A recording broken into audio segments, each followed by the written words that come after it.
Hi everyone, my name is Ishita Shah and I did a tutorial on data visualization.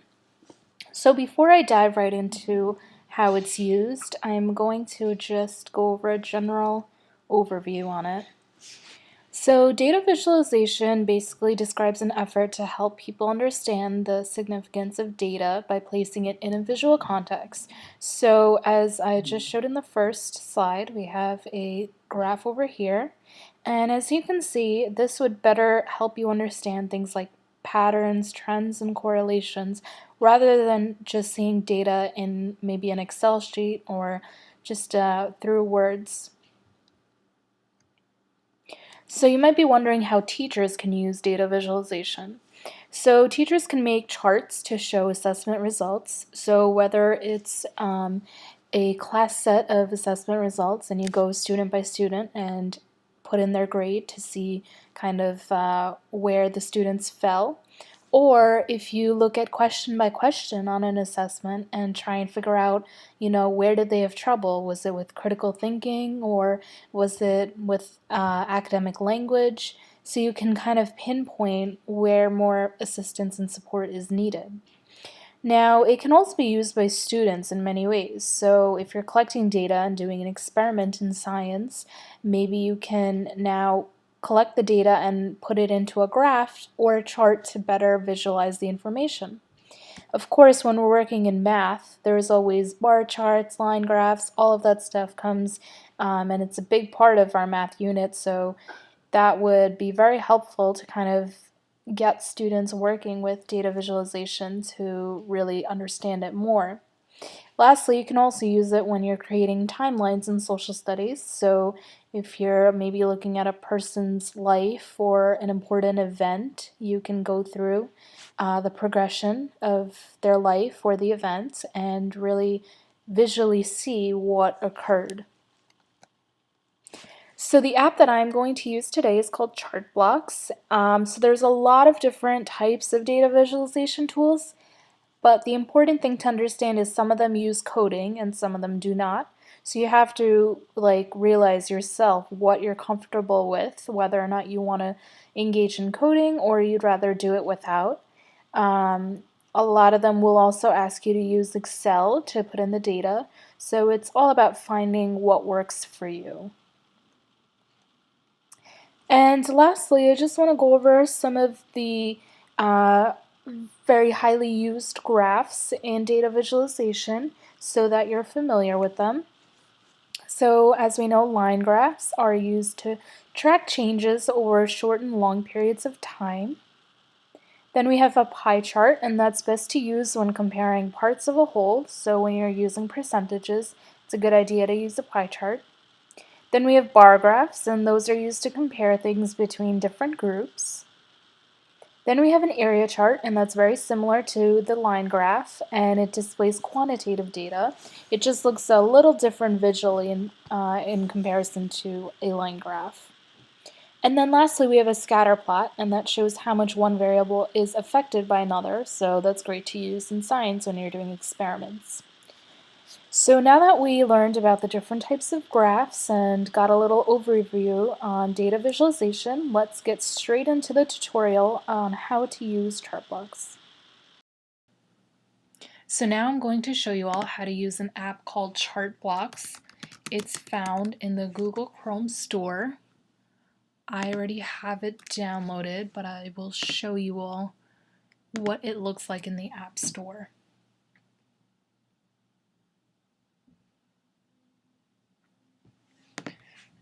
Just search Chartblocks.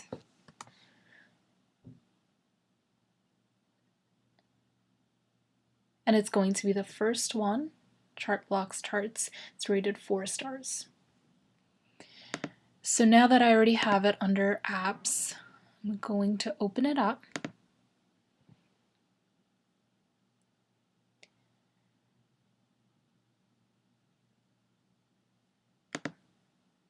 And I'm going to create a new chart. So it's going to give me 3 different options of how to input my data. I could type it in manually through this app right here. I could choose something that I already made and have on here, or I can upload a spreadsheet. So for me, I am going to go ahead and use Excel. And here I have some bullying statistics. I have bullying classified by different areas. Includes things like name calling, cyberbullying, fighting, racist messages, homophobic comments. So you can choose whatever type of data that you'd like to create into a visual. So I'm just going to upload this spreadsheet from my desktop.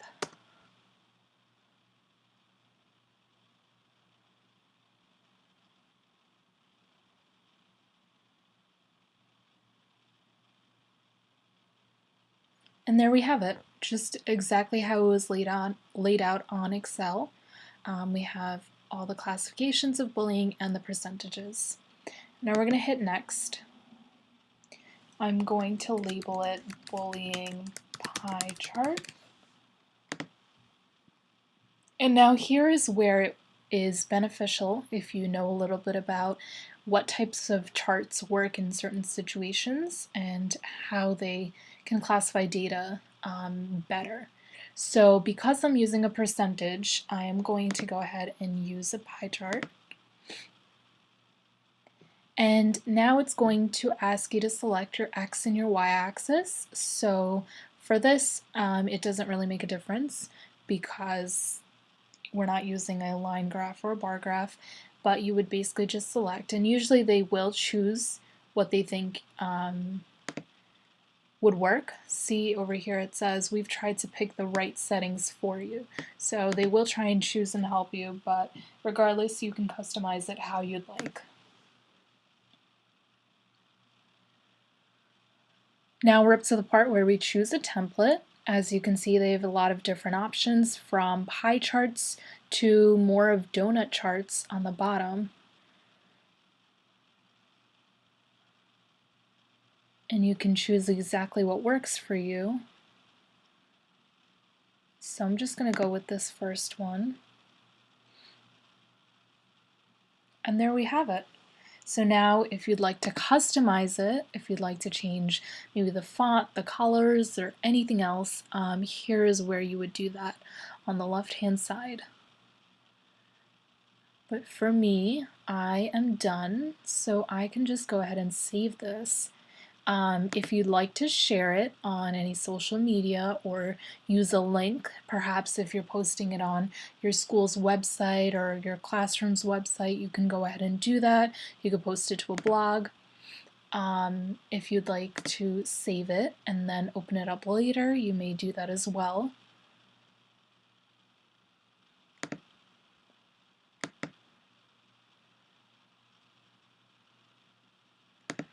Just going to wait for that to open up.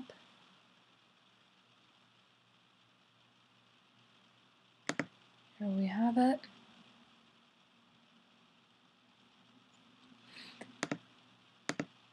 And I'm just going to open, sorry, let me open up the document.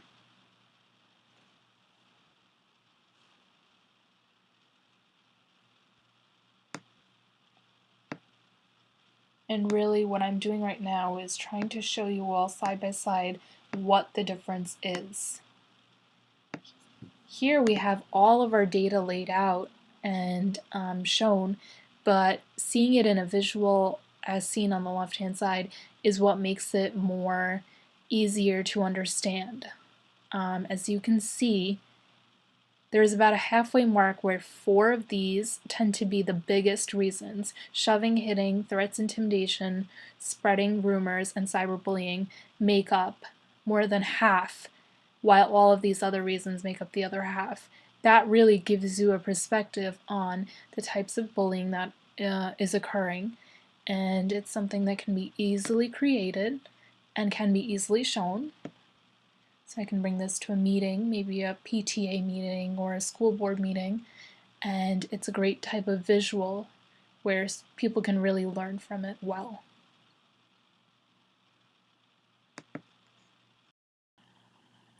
So now I'm going to show you all how to do a different type of chart using chart blocks. And I'm also going to upload the Excel spreadsheet once again.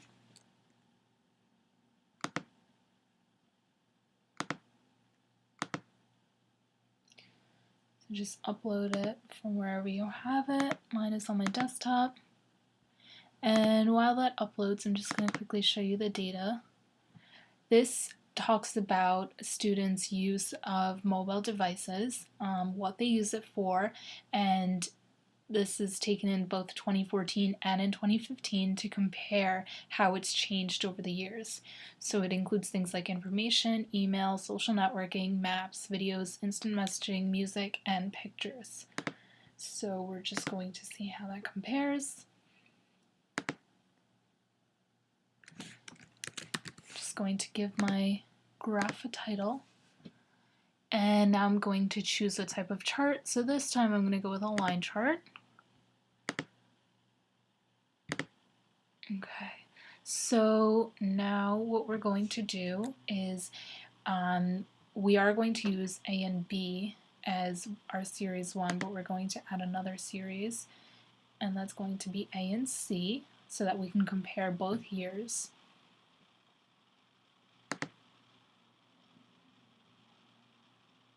And here we have it. Now I can choose whichever one that I like. These are all my different options. So I'm going to go with this one, dark. And it just shows me, you know, social networking is at a high, but maps is at a low. And it shows me the pattern for both years. Now, if I wanted to change the chart that I used, if I decided, you know what, I don't know if I want to use a line chart, that can easily be done. I just go to type, and here now I can easily switch to a bar chart, a stacked bar, a horizontal bar. There's a lot of different options. Area, that wouldn't work so well for this, but still an option. I can do a scatter plot. Again, wouldn't really work well for this, but as you can see, there's many different options.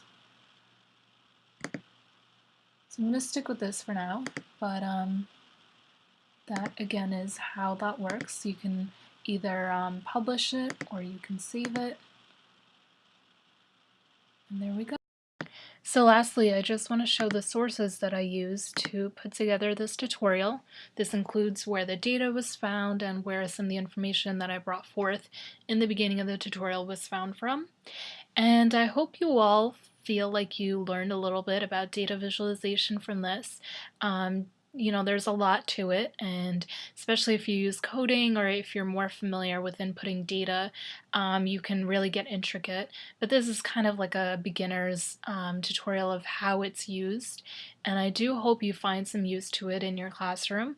I think we're moving more towards a visual type of learning environment in schools, especially through the use of iPads. So I think this is something that kids can really use better in order to understand information. So if you have any questions, please let me know. And that's it.